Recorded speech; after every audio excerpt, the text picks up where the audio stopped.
करते हैं our next property that is if limit is 0 से 2a fx dx। इसको मैं दो तरीके से लिख सकता हूँ। क्या लिख सकता हूँ? 2 टाइम्स 0 से a fx dx, या फिर डायरेक्टली आंसर 0 लिख सकता हूँ। 0 कब लिख सकता हूँ? जब f of 2a minus x क्या आ जाए, हमारा f ऑफ x आ जाए, और जब f of 2a minus x हमारा क्या है, माइनस ऑफ एफ एक्स आए, तो आंसर ये लिखेंगे। अगर f ऑफ x सेम आ गया तो आंसर 0 हो जाएगा।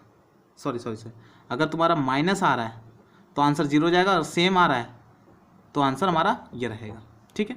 अच्छा, मैं बोलूँगा ये बार बार कि मैंने जो एक प्रॉपर्टी बताई है पीछे कि एफ ऑफ जहाँ भी जैसे एफ एक्स है तो एफ एक्स में क्या करता था मैं, जैसे ये ए से बी था तो मैं क्या करता था, F of A plus B minus X लिख देता था। जहाँ जहाँ एक्स रहता था वहाँ A plus B minus X, ये तो करके देखना ही देखना है तुमको। अगर लिमिट जहाँ फंक्शन एक्स लिख रखा है, जैसे अगर ऐसा होता 0 से ए एफ एक्स, ये भी बताया था मैंने, तो तुम क्या करते थे, F of A minus x करके देखते थे। मतलब इसको चेंज कर सकते हैं, बात एक ही होती है 0 से ए, ये दोनों लिमिट सेम होती है, मैंने ऊपर बता चुका हूँ प्रॉपर्टीज़ में। ठीक है, ये और प्रॉपर्टी, ये दोनों प्रॉपर्टी सेम ही है। यहाँ बस ए की वैल्यू क्या है, 0 है, बी की वैल्यू ए। मतलब देखा जाए तो मैं बोल रहा हूँ बार बार, तुमको एक ही प्रॉपर्टी याद रखनी है कि क्या, sum of both the limits minus x. क्या करना है, एफ ऑफ दोनों लिमिट का sum a plus B minus x. तो यहाँ पर दोनों लिमिट का सम क्या है, ए है, ए माइनस एक्स। तो ये प्रॉपर्टी हर जगह यूज़ करनी ही करनी है। ठीक है, और खास करके इस जहाँ ये प्रॉपर्टी लगी वहाँ पर इसका यूज़ जरूर होगा। ठीक है, तो अब इस पर क्वेश्चन करते हैं, तब थोड़ा सा अच्छे से कंसेप्ट क्लियर करते हैं। चलिए पहला क्वेश्चन देखते हैं बेसिक से क्वेश्चन देखते हैं पहले। 0 से pi sine x D x, तो मैं क्या करूँ, यहाँ पर एफ एक्स क्या हमारा साइन एक्स। ठीक है, तो मैं पहले चेक करूँगा एफ ऑफ, क्या करना है मुझे, जो यहाँ लिमिट रखी है, यहाँ कोई जरूरी तो ना 2 टाइम्स हमेशा लिखा रहेगा। भाई साहब ये भी तो लिख सकते हो 2 इंटू पाई बाई 2, ये भी तो लिख सकते हो ना, कोई जरूरी तो ना 2 पाई लिखा रहेगा। ठीक है, तो पाई लिखा, तो यहाँ पर मैं क्या करूँगा, limit pi minus X check करूँगा। ठीक है, तो क्या हो जाएगा, साइन पाई माइनस एक्स, कितना आएगा, साइन एक्स आएगा। ठीक है, तो सेम आ रहा है, तो सेम आता तो क्या लिखते हैं, 2 टाइम्स लिमिट आधी हो जाती है, जो यहाँ पर लिमिट रहती है वो आधी हो जाती है। ठीक है, क्या होता है, 2 टाइम्स 0 से पाई बाई 2 हो जाएगा। या फिर बोल सकते हो यहाँ पर जैसे मैंने बोला ना फंक्शन, क्या बोला, 0 से 2a F x D x, तो मैंने क्या कहा, जब F of 2a minus x क्या हो जाए, एफ ऑफ एक्स हो जाए, तो ये जो लिमिट होती है 2 टाइम्स आधी हो जाएगी, मतलब 0 से a F x D x. तो यहीं तो मैंने यही तो किया है, यहाँ पर यही तो किया है, तो क्या हो जाएगा, साइन एक्स डी एक्स। इसको फर्दर सॉल्व करेंगे, 2 टाइम्स साइन एक्स का क्या होता है, माइनस कॉस एक्स, 0 से पाई बाई 2। ठीक है, तो इसको सॉल्व कर लेंगे। अगर क्वेश्चन ऐसे दिया है 0 से pi cos x D x, alright, तो एफ एक्स क्या हमारा, यहाँ पर एफ एक्स हमारा कॉस एक्स। ठीक है, तो F of pi minus x कितना हो जाएगा, कॉस पाई माइनस एक्स कितना हो जाता है, माइनस ऑफ कॉस एक्स, मतलब माइनस एफ एक्स आ रहा है ना, तो यहाँ पर डायरेक्टली आंसर क्या हो जाएगा, 0 हो जाएगा। ऑलराइट, ठीक है, चलिए एक और इंटरेस्टिंग सा क्वेश्चन लेते हैं। 0 से 2 पाई कॉस की पावर 5x dx। ठीक है, तो फिर वो एफ एक्स क्या लिखूंगा मैं, कॉस की power 5x, F of 2 pi minus X check करो क्या आएगा, कॉस की पावर 5 2 पाई माइनस एक्स, क्या आएगा आंसर, कॉस क्या देता है, 2 पाई माइनस एक्स पे पॉजिटिव देता है, तो यहाँ वापस कॉस की पावर 5x हो जाएगा। ऑलराइट, तो यहाँ पर इसको मैं क्या लिख सकता हूँ, इसको लिख दूंगा 2 टाइम्स 0 से पाई कॉस की पावर 5x dx। तो कोई जरूरी थोड़ा ना कि एक ही बार प्रॉपर्टी लगा सकते हैं, दोबारा लगा दो। अब इस क्वेश्चन को कंसीडर करो, इतने पार्ट को कंसीडर करो, तो दोबारा लगाओ।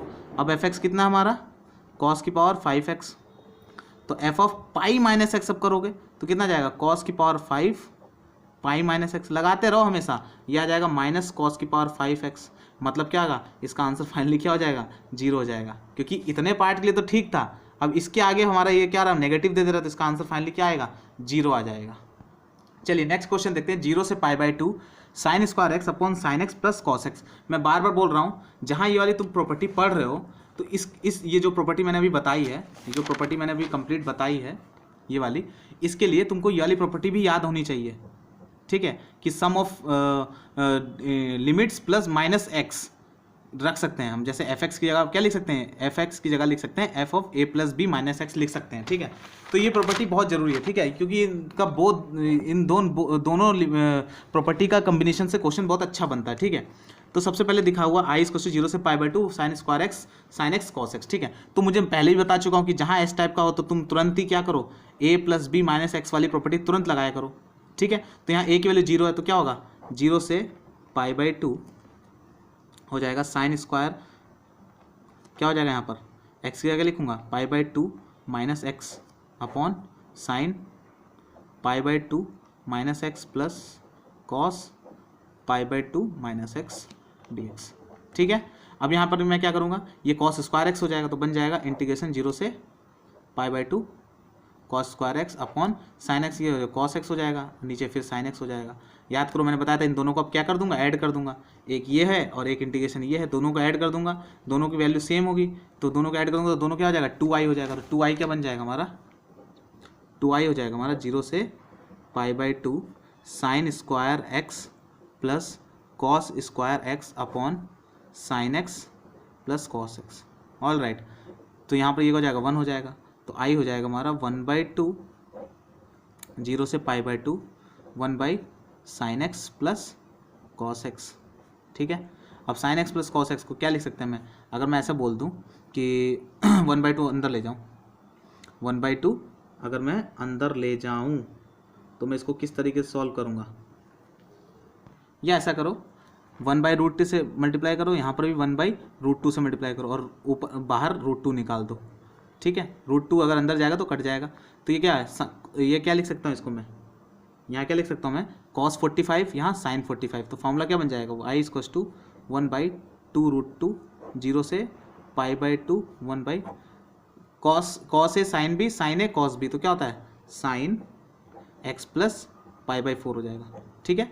1/2 π/4 पे तो होती है तो x प्लस π/4 बन जाएगा, ये हो जाएगा dx। ठीक है। अब ये क्या हो जाएगा, इसको मैं ऊपर ले जाऊंगा तो हो जाएगा i = 1/2√2 0 से π/2 cosec x प्लस π/4 dx। ठीक है, ये हो जाएगा। तो हो जाएगा इसका, फिर इसका इंटीग्रेशन इसका डायरेक्टली हमको फॉर्मूला मालूम है, 1/2√2 क्या होता है log cosec x का क्या होता है log cosec x minus cot x। ठीक है, मतलब cosec x का क्या होता है log cosec x minus cot x।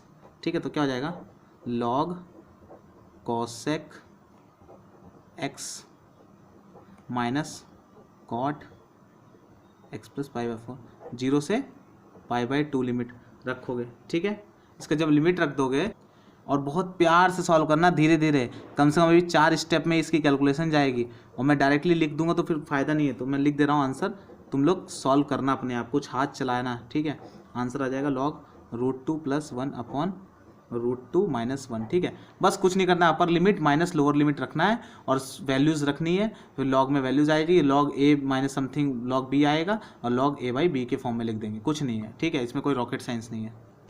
अच्छा, ये जो रिजल्ट है, एक ये क्वेश्चन दे रखा रहता है बुक्स में, हर जगह सॉल्व रहता है ये क्वेश्चन, और इसकी चांसेस जो आने की है ना वो 0.001% है। ठीक है, लेकिन हाँ रिजल्ट याद रखना हमको कि 0 से π/2 log sin x, 0 से π/2 log cos x की वैल्यू होती है -π/2 log 2। ये हमको रिजल्ट याद रखना है, कहीं कुछ छोटा मोटा कुछ आ सकता है थोड़ा बहुत जरा सा, लेकिन चांसेस बहुत कम है, क्योंकि हर बुक में यार ये क्वेश्चन दिया रहता है, हर बुक में लंबा सा सॉल्व किया रहता है, फिर आंसर ये निकाला जाता है, तो ये क्वेश्चन कोई मतलब आने लायक है नहीं। ठीक है, तो इस रिजल्ट को हमेशा याद रखना कि 0 से π/2 log sin x या 0 से π/2 log cos x की वैल्यू -π/2 log 2 होती है। ठीक है, इस चीज़ को हमेशा याद रखना।